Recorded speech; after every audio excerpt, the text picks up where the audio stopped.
Chapitre 64. Si telle est sa volonté. La cloche du couvent des frères Récollets sonna la tierce. Isco rouvrit les yeux. Il méditait depuis un moment sur le banc, se perdit dans la contemplation d'une fresque de saint François, la tête encapuchonnée et levée vers le ciel, un crâne dans les mains. Il avait déjà assisté à l'office de la prime et n'avait pas quitté l'atmosphère feutrée des franciscains. Il se laissait envahir par le roulement des vagues.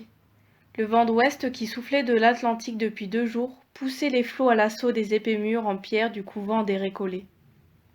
Par les fenêtres de la salle de pénitence, le flux et le reflux de la mer lui faisaient perdre pied. Isco n'était pas revenu à Saint-Jean-de-Luz depuis très longtemps. La chapelle s'était transformée en couvent.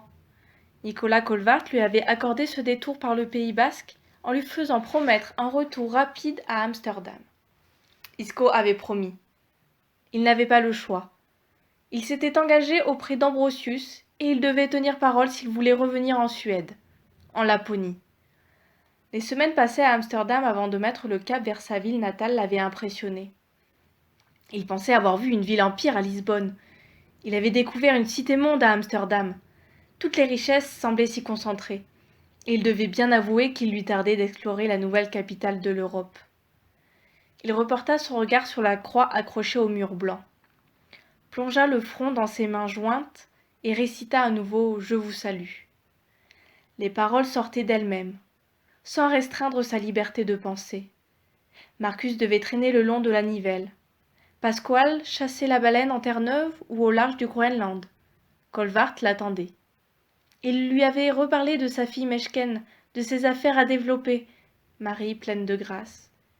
Isco avait fait part d'un plan à Marcus lors du voyage en navire d'Amsterdam à Saint-Jean-de-Luz. Un plan, une carte. Avec cette carte, il tiendrait Jacques de Monts entre ses crocs. Priez pour nous, pauvres pêcheurs. Une carte d'Asie à laquelle de Monts ne saurait résister. Fruit de vos entrailles. Ne devrait pas résister. Isco serra les poings sur son front. Fruit de ma vengeance. Fruit de sa saleté. Isco ferma les yeux à s'en faire mal. Pas ici. Pas dans cette pièce bénie. Pas de telles pensées. Priez pour nous, pauvres pêcheurs. Maintenant et à l'heure de sa mort. S'il pouvait crever sous mes mains. Isco savait que ça n'était pas possible, mais quelle douce pensée. Le frottement d'une robe de bure le fit se relever. Il se signa. Frère Jean Elizondo fit de même et ouvrit ses bras. Isco reprit ses esprits dans cette longue accolade. Le franciscain prit Isco à bout de bras, le détaillant. « Tu as vu ta mère ? Elle attend le retour de père. Elle vieillit. Pas comme vous. Vous ne changez donc jamais ? Le Christ sur la croix change-t-il ? » Isco sourit. Jean Elizondo au moins ne flétrissait pas. Tu repars quand pour Amsterdam ? Cela dépendra de Jacques de Monts. Le regard de Jean Elizondo se voila, mais il ne dit rien. Au cours de toutes ces années, frère Jean Elizondo lui avait de loin en loin écrit pour lui donner les nouvelles de Saint-Jean, des parents, des disparus. Maintenant une sorte de gêne s'installait. Il leur fallait à nouveau prendre langue. Ils se connaissaient trop pour s'en troubler. Le temps et le silence étaient leurs amis. Frère Jean Elizondo détaillait l'anneau d'argent dans les mains d'Isco. Il le montra du doigt. « D'où sort ce bijou ?» Isco tendit l'objet. Le prêtre le tourna dans ses doigts. C'est un ornement de ceinture lapon. Marcus y voit un objet d'inspiration grecque, comme les 3 colonnes d'un temple surmontées d'un fronton. J'y vois aussi une espèce de porte à 2 battants, peut-être l'entrée du royaume des morts qui est si cher au Lapon, avec des yeux qui veillent, qui regardent dans les 2 mondes, et des oiseaux en haut, qui symboliseraient les âmes qui volent, et cet homme accroché devant la porte, qu'il en soit le gardien, ou qu'il soit sur le point d'y être admis.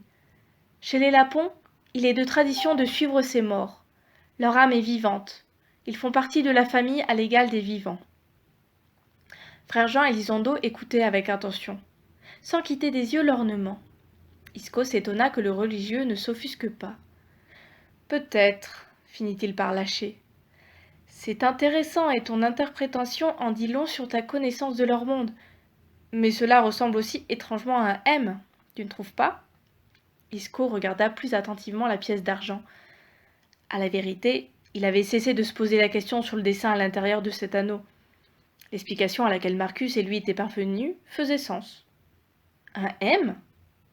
Maintenant que vous le dites, je n'y avais pas pensé, car ces lapons n'écrivent pas. Et qui te dit que c'est un symbole lapon, si j'y voyais un M pour Marie? Un M pour Marie, chez les lapons? Et ces oiseaux, comme tu dis? J'y verrais peut-être une couronne, si c'est bien un M en dessous, la Vierge couronnée, la Reine du ciel. Darja invoquait Marie. Où as-tu trouvé cet anneau? Je vous ai parlé de ce jeune lapon, Saccard. J'ai assisté à sa naissance à Stockholm dans des conditions dramatiques. Je l'ai retrouvé. Tu lui as sauvé la vie. Dieu te l'a confié.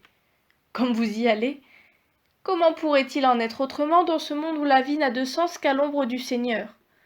Tout est écrit. Nous ne sommes que les instruments de sa volonté. Quitte à tuer au nom de Dieu, le sourire aux lèvres et la conscience apaisée?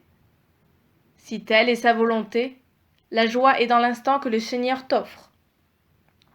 Isco lâcha le bras du frère et reprit sa marche. Il remontait le long du cloître. Le franciscain le suivait des yeux.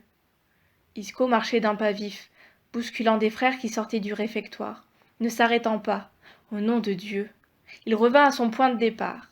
Frère Jean Elizondo garda le silence. Voilà ce que j'ai appris dans les montagnes de Laponie. Chez les Lapons, l'âme voyage de déesse en déesse. Saraka est celle qui transforme l'âme que lui a remise Maderaka en enfant dans le ventre de sa mère. Frère Elizondo se signa. Marie. Les pasteurs luthériens la redoutent. Seigneur, et tu dis que leur chaman visite le royaume des morts? N'est-ce pas ce que permet notre prière, votre intercession avec nos chers disparus? Les âmes perdues. Frère Jean Elizondo avait le regard tourné vers le clocher, comme s'il cherchait à lire l'heure sur le cadran solaire. Ton Saccard et les siens, les enfants perdus de Marie. Frère Jean Elizondo reporta son regard sur lui. Tu avais raison, Isco. Tu dois retourner là-haut. Ce fil ne peut être brisé. Le Seigneur te l'a confié. Isco secoua la tête. Je ne peux pas. Pas pour de longues années en tout cas. Je dois me faire oublier. Alors prions pour leur âme qui voyage.